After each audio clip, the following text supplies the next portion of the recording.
감사합니다. 주님만 모시고 살아가는 행복하고 복된 가정 다 될 수 있기를 간절히 축원드립니다. 네, 5월이 이제 가정의 달인데요. 이제 가정의 달도 이제 얼마 남지 않았습니다. 이번 주 지나고 다음 주 지나면은 이제 5월이 끝나게 되는데, 이 가정의 가장 중요한 핵심적인 요소가 바로 부부이죠. 부부가 없으면은 자식과 부모의 관계도 있을 수가 없죠. 그래서 이렇게 부부가 가정의 가장 중요한 요소이고 핵심적인 부분이다. 이것을 우리가 이제 알아야 되는 거죠. 오늘 예배를 드리는 분들 중에서 혹시라도 이 양해를 드리고자 하는 것은 피치 못할 사정으로 이제 이혼한 가정이 있을 수도 있잖아요. 네, 그래서 그런 가정 경우에는 예수님이 진정한 남편인 것을 믿고, 더 많이 하나님께서 부부가 아니라도 더 많은 복을 또 위로를 주실 줄로 믿습니다. 어제가 무슨 날인지 아시는 분이 있습니까? 네. 네. 이제 많이 알려져서 이제 우리 장로님 덕분에 아마 알려지지 않았나 싶기도 하고, 네. 저도 작년에 그 김은길 장로님께서 알려주셔가지고 알게 되었어요. 부부의 날입니다. 부부의 날. 네. 모르는 분들이 거의 대부분이더라고요. 저도 이제 작년까지만 해도 몰랐어요. 네. 이런 날이 있는 줄 몰랐는데, 부부의 날이 진짜 있더라고요. 근데 이제 이 부부의 날이 어떻게 제정이 됐는지 그래서 제가 한번 살펴봤어요. 살펴봤더니 아주 지극히 성경적인 것을 알게 됐습니다. 왜냐하면은 하나님 말씀에 근거해서 이게 부부의 날이 정해졌어요. 1995년에 그 이제 건제도라는 목사님께서 처음 이 운동을 시작을 했답니다. 이 운동을 시작한 유래는 TV에서 한 어린아이가 자기의 소원이 뭐냐 이렇게 묻는 그 질문에 엄마 아빠가 함께 사는 것이 소원이다. 이 이야기를 듣고 나서 이 충격을 받은 거죠. 야, 이렇게 가정이 참 부부가 함께 동거하고 함께 사는 것이 얼마나 귀하고 부부라는 것이 정말 얼마나 소중한가를 이제 깨닫게 되고, 그때부터 부부의 날을 이제 이렇게 이제 독립적으로 제정해 가지고 그렇게 이제 이렇게 해왔대요. 그리고 이제 여러 가지 다양한 부부의 날 캠페인을 벌이고 국회를 이제 막 이렇게 들락날락하면서 계속해서 부부의 날 이렇게 제정을 하도록 하기 위해서 많은 애를 썼다고 합니다. 그래서 2003년에 그 부부의 날 조직위원회를 이제 민간 단체로 만들어 가지고 부부의 날 국가 기념일 제정을 위한 청원을 해서 4년 만에 2007년에 국회에서 공식적으로 법정 국가 기념일로 제정이 되었고, 부부의 날을 국가 기념일로 제정한 나라는 세계 최초라고 합니다. 상당히 의미가 있는 그런 날이 아닌가 생각이 됩니다. 저는 옛날부터 있었던 줄 알았어요. 다른 나라는 이미 다 하고 있는 줄 알았는데 아무 나라도 없대요. 우리나라가 세계 최초이고, 그것도 아주 최근에 2007년에 법정 기념일로 제정이 되었어요. 성경에도 부부의 중요성을 강조하고 있거든요. 그래서 예수님은 이혼에 대해서 질문하는 바리새인들에게 부부에 대해서 어떻게 말씀했느냐면 창세기 2장 24절 말씀을 인용해서 마태복음 19장 6절에서 이렇게 말씀하셨습니다. 우리 다 함께 한번 읽어볼까요? 누구든지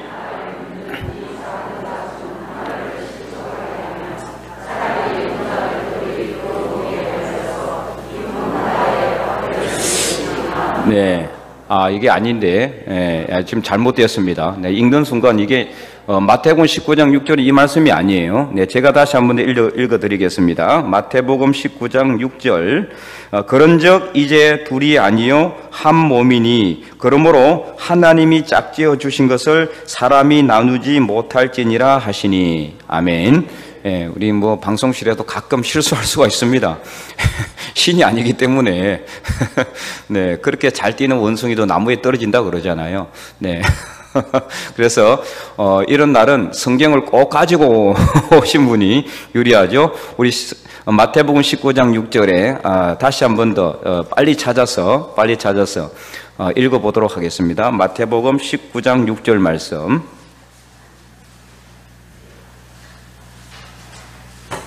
네, 다 찾으셨죠? 네, 함께 읽어보도록 하겠습니다. 시작. 그런즉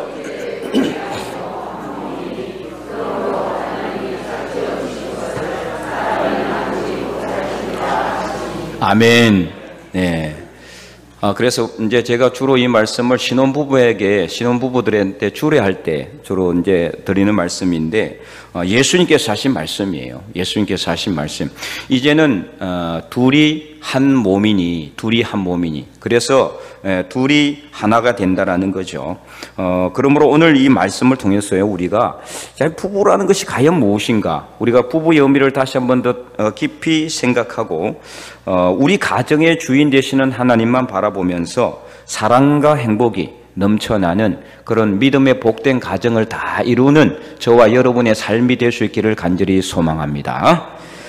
오늘 본문, 우리가 베드로전서 말씀을 읽었잖아요. 오늘 본문의 말씀은 아내와 남편에게 주시는 하나님의 말씀이에요. 남자와 여자를 보면은, 창세기에 보면은요, 그 창조 과정이 완전히 달라요. 완전히 다르죠?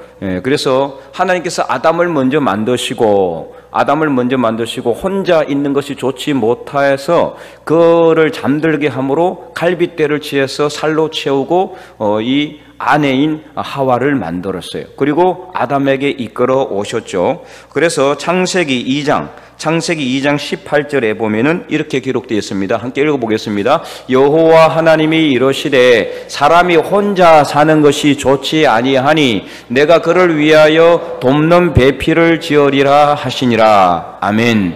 그래서 돕는 배필이 바로 아내예요. 아내. 그래서 아내는 부리는 종이나 그런 존재가 아니라 나를 도와주는 귀한 존재. 그래서 2장 20절에서 24절, 이 아담이 고백한 내용인데요. 20절에서 24절 제가 한번 읽어보겠습니다. 아담이 모든 가축과 공중의 새와 들의 모든 짐승에게 이름을 주니라. 아담이 돕는 배필이 없으므로 여호와 하나님이 아담을 깊이 잠들게 하시니 잠들매 그가 그 갈빗대 하나를 취하고 살로 대신 채우시고 여호와 하나님이 아담에게서 취하신 그 갈빗대로 여자를 만드시고 그를 아담에게로 이끌어 오시니 아담이 이르되 이는 내 뼈 중에 뼈요 살 중에 살이라. 이것을 남자에게서 취하였은즉 여자라 부르리라 하니라. 이러므로 남자가 부모를 떠나 그의 아내와 합하여 둘이 한 몸을 이룰지로다. 아멘. 바로 이 가정이 인류 최초의 가정이 만들어지는 그런 역사적인 순간입니다. 그래서 21일이 부부의 날이 된 것도, 그 건재도 목사님이 이 날을 부부의 날로 만든 것도, 제정한 것도, 이렇게 이제 청원을 해서 한 것도 이 말씀, 그리고 마태복음 19장 6절 말씀을 근거로 한 거예요. 둘이 한 몸이 된다. 그래서 둘, 이잖아요? 한 몸, 일. 그래서 21일이 된 거예요. 그래서 이거 지극히 성경적이고, 하나님 말씀에 근거한 그런 기념일이다. 부부의 날을 잘 기억하시고, 올해는 잊어먹었을지 모르지만 내년부터는 꼭 기억하셔서 부부의 날, 남편은 아내에게, 아내는 남편에게 서로 사랑과 존경을 표시하면서 작은 선물이라도 하나 이렇게 식사라도 하고, 그래서 이 사랑이 넘쳐나는 그런 가정이 되기를 간절히 소망합니다. 그래서 오늘 본문 말씀을 통해서요, 부부는 각자 어떤 자세를 취해야 되느냐, 이 말씀을 교훈하고요. 첫째, 아내는 남편에게 순종해야 한다. 이 말씀을 하고 있습니다. 자, 3장 1절 전반절 말씀을 보면은 이렇게 기록되어 있습니다. 우리 함께 읽어볼까요? 우리 다시요. 우리 이제 아내들만 여자분들만 읽겠습니다. 여자분들만 시작. 아내들아 이와 같이 자기 남편에게 순종하라. 아멘. 자, 그래서 남편들은 이 말씀 들으면, 야, 그렇지. 막, 이렇게 이 호응을 할지 모르지만, 이따가 나중에 보면은,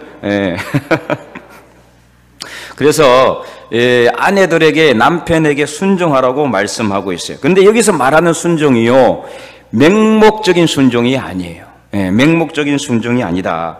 이것은 높고 낮음의 위치를 이야기하는 게 절대 아니라는 것을 알아야 됩니다. 이 순종이라는 단어는 하나님의 창조 질서 안에서 하나님의 사랑 안에서 하는 순종을 의미하는 거예요. 그래서 하나님의 창조 질서 안에서 하는 것이기 때문에 높고 낮음이 없어요. 하나님에게 있어서는 아무도 높고 낮음이 없는 겁니다. 다 똑같은 사람들이, 공평한 사람들이. 그렇기 때문에 우리가 높고 낮음을 따지면 안 되는 거예요. 그래서 남자들은 내가 먼저 창조되었기 때문에 내가 우선이다, 내가 먼저다, 내가 위에 있다라고 생각해서는 안 된다라는 겁니다. 그런데 이제 이 순종의 의미가 뭐냐? 왜 순종하라고 하느냐? 의도가 있어요. 의미가 있다라는 거예요. 자, 1절 후반절 말씀 계속해서 한번 읽어보도록 하겠습니다. 같이 함께 읽겠습니다. 시작. 이는 혹 말씀을 순종하지 않는 자라도 말로 말미암지 않고 그 안에의 행실로 말미암아 구원을 받게 하려 함이니. 아멘.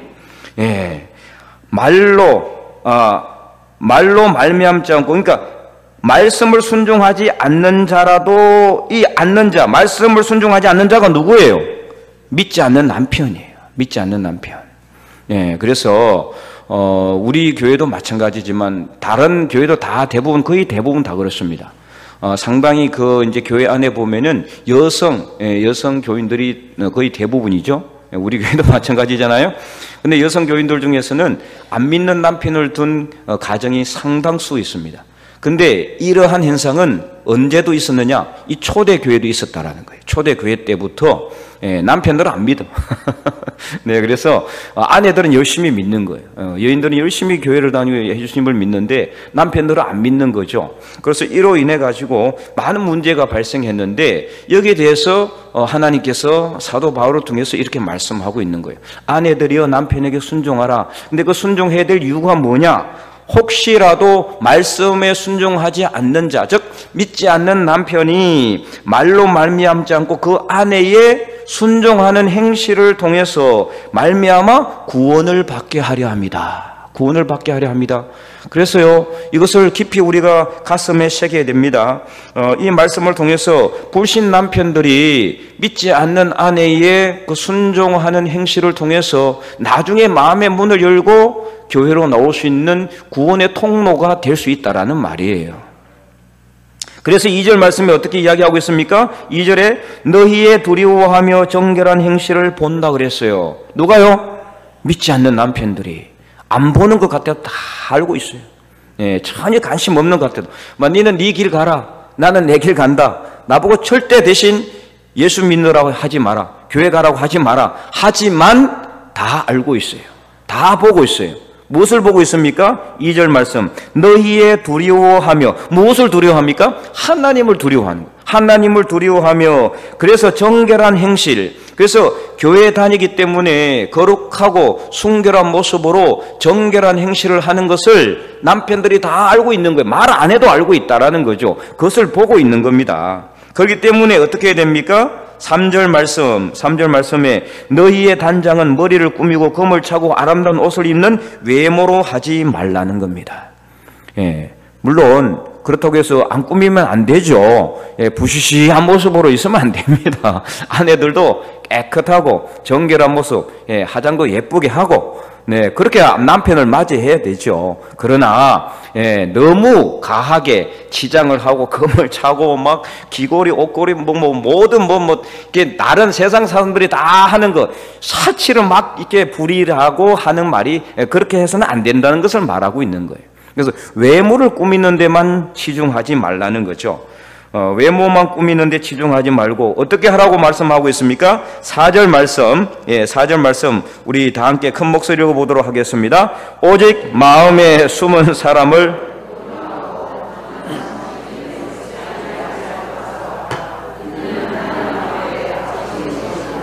아멘. 자, 여기서 그러면 이제 4절 말씀에 오직 마음에 숨은 사람, 마음에 숨은 사람이 뭐냐? 이 속 사람을 의미하는 거예요. 겉모습, 그 사람, 겉모습을 단장하려고 하지 말고 마음에 숨은 사람, 내 안의 모습, 내 속마음, 속사람을 가꾸라는 거예요. 속사람을 가꾸라. 그래서 온유하고 안정한 심령, 안정한 심령은 무엇을 의미하느냐? 정숙한 마음을 의미해요. 그래서 온유하고 정숙한 마음에 썩지 아니하는 것으로 자신을 어떻게 하라? 단장하라. 자신을 꾸미라는 거예요. 그래서 내가 내 속 사람을 잘 꾸미고 단장을 할 때 이것이 어떤 거예요? 이게 바로 이거를 통해서 남편이, 안 믿는 남편이, 야, 역시 오랫동안 두고 보니까 우리 교회 다니는 아내가 진리다, 맞다, 그럼 나도 교회 한번 가봐야 되겠구나. 이렇게 해서 교회 나오는 남편들이 너무 많아요. 실제로 그런 일들이 많이 일어나고 있고. 그래서 이것은 또 하나님 앞에서 값진 것이, 귀한 것이라고 분명히 말씀하고 있다라는 거죠. 그래서 5절 말씀에 전에 하나님께 소망을 두었던 거룩한 부녀들도 이와 같이 자기 남편에게 순종함으로 자기를 단장했다라고 기록하고 있어요. 특별히 6절 말씀에 창세기에 나오는 사라도 아브라함을 뭐라고 칭하였느냐? 주라 칭하였다는 거죠. 주라고 칭함으로 주라는 건 내 주인이란 뜻이잖아요. 그죠? 내 주인이라고 칭한 것 같이 너희는 선을 행하고, 자, 여기서 6절 말씀 잘 보세요. 선을 행하라는 게 어떤 선을 행하나? 착한 일을 행하라는 것이 아니라 1절에서 5절 말씀에 나와 있는 남편에게 순종하는 삶을 사는 것, 그리고 외모를 꾸미지 아니하고 자기 속 사람을 단장하고 꾸미는 이것을 말하는 거예요. 이렇게 선을 행하고 아무 두려운 일에도 놀라지 아니하면, 당시 초대교회도 믿지 않는 남편들이 일부는 안 믿는 아내에게 겁박을 하거나 위협을 하거나 교회 못 가게 핍박을 하거나 박해를 많이 했어요. 지금도 뭐 그럴 수 있지만은, 그래서 그러한 것으로 인해 가지고 두려워하거나 놀라지 않고 끝까지 믿음을 지키고 남편에게 순종하고 외모를 꾸미는 데 치중하기보다는 자기 속사람을 꾸미는 데 치중함으로 자신을 순종함으로 단장을 하면은 어떻게 된다? 사라의 딸이 된다. 이 사라의 딸이 된다라는 건 사라의 직접 인간적인 딸이 된다는 소리가 아니라 사라와 같은 믿음의 여인이 된다. 예, 그래서 믿음의 어머니가 된다라는 것을 말씀하고 있는 것입니다. 그러므로 오늘 이 자리에 있는 아내분들 중에 믿는 남편이 있든 아니면은 불신하는 남편이 있든지 간에 오늘 말씀을 잘 읽어보시고 우리 모든 아내들은 남편에게 순종할 수 있기를 간절히 바라겠습니다. 그래서 그 순종함으로 자신을 단장할 때 하나님 앞에 값진 것이 될 뿐만 아니라 믿지 않는 남편으로 하여금 하나님 앞으로 나오게 하는 구원의 통로가 될 수가 있다는 것을 분명히 기억하시고, 힘들고 어려울지라도, 그래서 잠시 동안은 고통스러울지 모르지만 여러분 순종함으로 아내들은 순종함으로 남편에게 나아가는 삶을 살아갈 수 있기를 바라겠습니다. 그리하여 우리 모든 가정의 남편과 아내들이 다 함께 손잡고 하나님 앞에 영광을 올려드릴 그날이 속히 돌아올 수 있기를 간절히 축원드립니다. 자, 두 번째, 자, 우리 남편들은 아까 호재를 불렀잖아요. 예, 아내들이여 순종하라 하니까 근데 이제 남편들은 어떻게 해야 됩니까? 남편은 아내를 귀하게 여기시기 바랍니다. 예, 아무도 아멘을 안 해요. 왜? 장로님밖에 안 해. 예, 자, 남편들은 아내들을 귀하게 여기시기를 바랍니다. 네, 이제 하시네. 7절 말씀을 우리 다 함께 큰 목소리로, 자, 7절 말씀은 이 예배당에 떠나갈 정도로 남자들만 크게 하겠습니다. 여자들은 하지 마세요. 남자들만 이 막 목청이 터지도록 큰 소리로 합니다. 시작. 남편들아, 지식을 따라 너희 아내와 동거하고 그를 더 연약한 그릇이요 또 생명의 은혜를 함께 이어받을 자로 알아 귀히 여기라. 이는 너희 기도가 막히지 아니하게 하려 함이라. 아멘. 네. 자, 그래서 이 남편들은 아내를 귀하게 여겨야 돼요. 귀하게. 네, 귀하게 여기기 위해서는 세부적으로 또 세 가지 자세가 있어요. 자, 첫 번째 자세가 뭐냐? 아내들은 아내들과 동거해야 됩니다. 동거. 아니, 뭐 동거 안 하나 내가? 늘 같이 살고 있는데 몸만 같이 살고 있으면 뭐 해요? 마음을 줘야 돼요. 마음을. 예, 마음을. 마음을 같이 해서 함께 동거해. 그러니까 아내가 편하게 해줘야 돼요. 그래서 남편들이 귀담아 들어야 될 부분이에요. 이 부분이 실제 부부 갈등의 상당수가 부부 탈선인데 그게 대부분이 뭐냐? 남편의 바람이에요. 바람. 외도하는 그런 것 때문에 이런 부부 갈등이 많이 생긴다라는 거죠.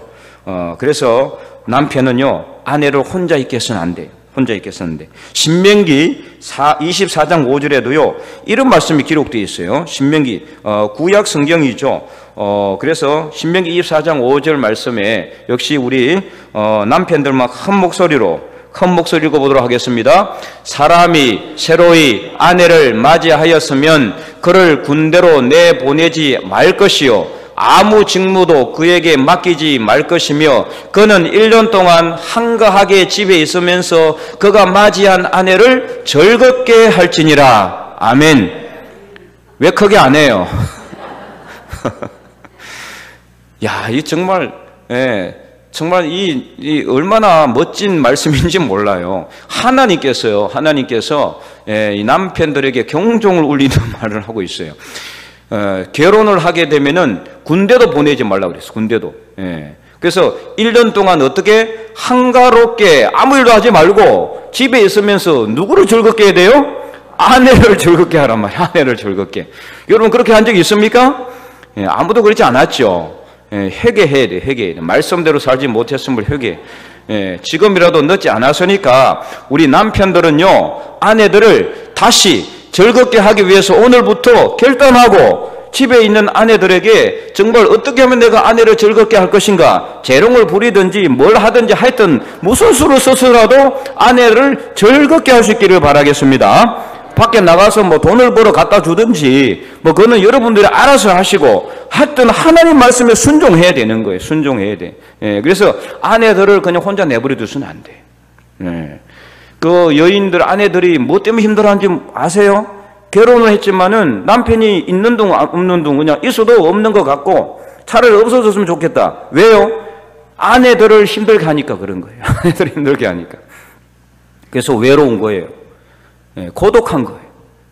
남편이 내 편이 아니야. 남편이야. 그냥 말 그대로 남편. 내 편이 되어줘야 되는데 내 편이 되어주지 못하고 남편이 되어준단 말이에요. 그래서 여러분 우리 남편들은 다시 깊이 생각하고 내가 정말 내 아내를 위해서 이렇게 한 번이라도 해본 적이 있는지 생각하시고 잘못했으면 회개하고 그래서 아내들을 즐겁게 하시기 바랍니다. 그래서 가정을 소홀히 하지 마시고 잘 돌아봐야 돼요. 돈만 잘 벌어준다고 해서 아내들이 즐거울 것이라고 착각하지 마시고 돈도 벌어주고 마음도 기쁘게 해주고 그렇게 하는 현명하고 똑똑한 남편들이 될 수 있기를 바라겠습니다. 네, 우리 아멘 하신 분들은 꼭 그렇게 하시기를 바랍니다. 네. 네, 두 번째 아내를 연약한 그릇으로 인식해야 됩니다. 아내를 연약한 그릇으로 인식해라. 자, 연약한 그릇은 어떻습니까? 깨지기 쉬워요. 잘 깨지기 쉬우니까 어떻게 해요? 조심조심 다뤄야 되는데 이는 무슨 조심조심 다루는 게 아니라 오히려 집어 던져도 안 깨질 것처럼 그렇게 다루고 있다는 거.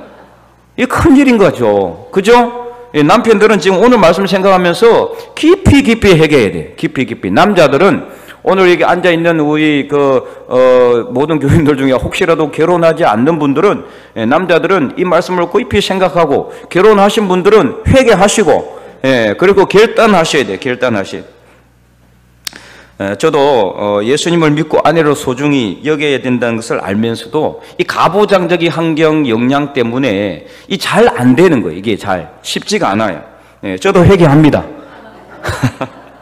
그래서 이 시간을 빌어서 저도 하나님 앞에 저의 아내를 연약한 그릇으로 알고 있으면서도 마음을 다해서 소중하게 여기지 못했음을 회개합니다. 웃으면서 하는 게 아닙니다. 정말 진심으로 회개하고 여러분들도 우리 남편들도 다 회개할 수 있기를 바라겠습니다. 자, 세 번째는 어떻게 되느냐? 생명의 은혜를 함께 이어받을 자로 알아야 된다. 생명의 은혜를 함께 이어받을 자로 알아야 된다는 거죠. 이는 먼저 창조된 남편이나 나중에 창조된 아내나 하나님 앞에 구원받는 데 있어서는 조건이 있습니까? 없습니까? 없어요. 차별이 없어요. 오히려 아내가 먼저 구원받을지도 몰라요. 그렇기 때문에 우리는 이 말씀을 깊이 생각해야 됩니다. 하나님 앞에서 생명의 은혜를 함께 이어받을 자예요. 그렇기 때문에 어떻게 돼요? 귀하게 여겨야 되는, 귀하게. 그래서 특별히 남편들은 아내들을 귀하게 여길 때 어떻게 여겨야 되느냐? 아주 소중하게, 연약한 그릇으로 알고 소중하게 다루되 이렇게 해야 되는 이유가 무엇이냐? 자, 7절 후반절 말씀 이렇게 기록이 되었습니다. 이는 너희 기도가 막히지 아니하게 하려 합니다. 예. 그래서 우리 남편들이요, 이렇게 해야 되는 이유가 뭐냐? 기도가 막히지 않도록 하기 위해서 아내를 소중히 여기지 않고 귀하게 여기지 않고 함부로 다루고 그렇게 하면은 아무리 기도해도 남편들의 기도 이루어지지 않는다, 응답되지 않는다라는 거예요. 그래서 우리 남자들은요, 기도해도 왜 하나님 응답하지 않지? 그러면 아내를 먼저 생각해야 됩니다. 내가 정말 아내를 소중하게 여기지 않은 것은 아닌가? 내가 아내를 소중하게 여겼는가? 귀하게 여기고, 그래서 정말 하나님의 앞에서 정말 아내를 사랑하고 귀하게 여기는 삶을 살아왔는지를 생각해 봐야 돼요. 다시 말해서 이 말씀은요, 내가 아내를 소중하게 여기고 귀하게 여기고 그렇게 하면 어떻게 됩니까? 기도가 막히지 않는다라는 겁니다. 기도가 막히지 않는다라는 거예요.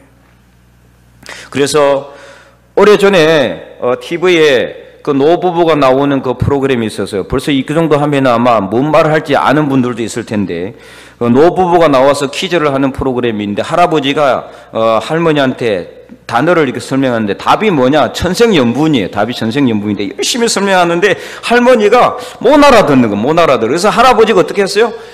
하도 답답해서 우리 사이를 뭐라고 하느냐고 그렇게 하니까 할머니가 탁 무릎을 치면서 진작 이야기하지 이 영감탱이야 하면서 왼수 그랬어, 왼수. 그랬더니 이거 왼수 하니까 아니죠. 아니 그거 말고 내자가 뭐야 그랬더니 이제는 확신에 찬 이게 음성으로 할머니가 평생 원수를 했거든요. 평생 원수. 다 웃고 난리가 나서 저도 그 프로그램 봤었거든요. 웃어가지고 그런데 정말 웃을 수만 없는, 그렇잖아요. 서로 이렇게 80이 넘은 이게 그 할아버지 할머니가 같이 살면서 할아버지는 할머니를 천생연분으로 알고 살아왔는데 할머니는 평생 원수로 알고 살아왔다는 거 아니야. 평생 원수로. 야, 도대체 어떻게 이런 일이 있을 수 있는가. 정말 하나님 앞에서 우리가 진짜 회개, 이게 남자와 여자가 바라본 시각이 너무 다르다는 걸 알 수가 있어요. 그 할머니는 평생 동안 구박받으면서, 평생 동안 서름 받으면서, 평생 동안 시부모 모시면서, 또 시부모가 있습니까? 옛날에 우리 할머니들요 보면은 시집 와봤더니 밑으로 그냥 그 남편 밑으로 그냥 그 동생들이 줄줄이 있는 게 줄줄이. 그래서 그 동생들을 어머니 같이 그렇게 다 키우고 양육하고 그 모든 집안을 갖다가 일으킨 거 아니에요. 평생 동안 고생만 하고 살아왔기 때문에. 그래서 대부분 저도 이제 옛날에 경로대학을 운영하면서 그런 분들 물어봤어요. 할머니 빨리 이혼하시지 왜 그랬어요? 했더니 자식 때문에. 자녀들 때문에 못했다는 거예요. 도망가고 싶어도 자녀들 때문에 그냥 살았다는 거예요. 참 가슴 아픈 이야기죠. 눈물이 나는 이야기예요, 사실은.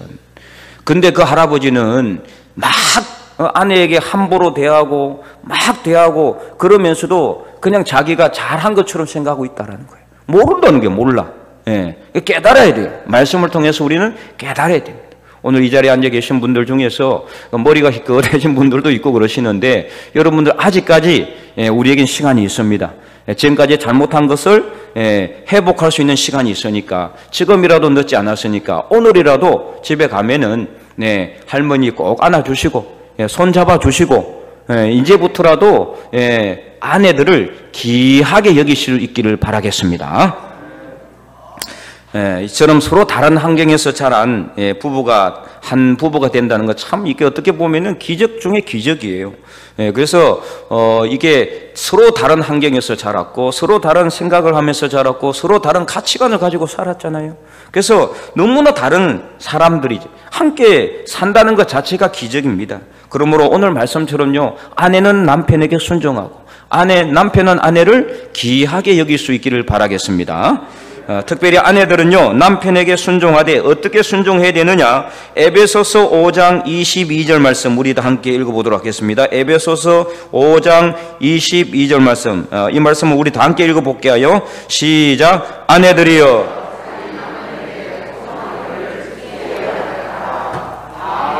네, 어떻게 순종하라? 죽게 하듯 하라는 거. 죽게 하듯.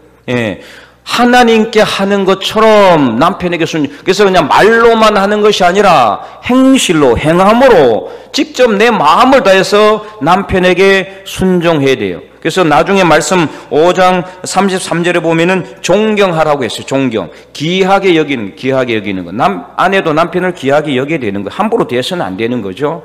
그러면 남편들은 아내들에 대해서 어떻게 해야 됩니까? 5장 25절, 에베소서 5장 25절 말씀 큰 목소리 읽어보도록 하겠습니다. 남편들아, 아내 사랑하기를 그리스도께서 교회를 사랑하시고 그 교회를 위하여 자신을 주신 같이 하라. 아멘. 네, 얼마나 사랑해야 되느냐? 예수 그리스도께서 자신의 귀한 몸을 교회를 위해서 내어준 것 같이 사랑하라는 거예요. 이는 그냥 온 마음을 다해서 사랑하라는 거예요. 그냥 조금 사랑하고 말라는 그런 뜻이 아니에요. 내 몸처럼 사랑하라고 했어요. 내 몸처럼 귀하게 여기고 그리스도께서 자신의 귀한 몸을 교회를 위해서 내어준 것처럼 사랑하라고 말씀하고 있습니다. 그래서 오늘 이 말씀을 통해서 우리가 아내는 남편에게 순종하되 죽게 대하듯 순종하고 존경하기를 바라고, 남편들은 아내들을 귀하게 여기되 진실로 예수 그리스도께서 자신의 귀한 몸을 교회를 위해서 내어준 것처럼 사랑할 수 있기를 바라겠습니다. 그래서 하나님을 향한 우리의 기도가 막히지 않고, 이 하나님께서 한 가정 안에서 부부가 되게 하신 것을 감사하며 천사도 흠모하는 그런 아름다운 가정을 이루어 나갈 수 있기를 간절히 소망합니다. 가정의 달 5월, 특별히 부부의 날을 여러분 기억하시고 우리를 한 가정으로 불러주신 하나님께 감사하며 아내와 남편으로서 각자 맡은 역할, 자세를 분명히 알고 그 역할을 잘 감당함으로 사랑과 행복이 풍성하게 넘쳐나는 우리 믿음의 복된 가정들이 다 될 수 있기를 주님의 이름으로 간절히 축원드립니다.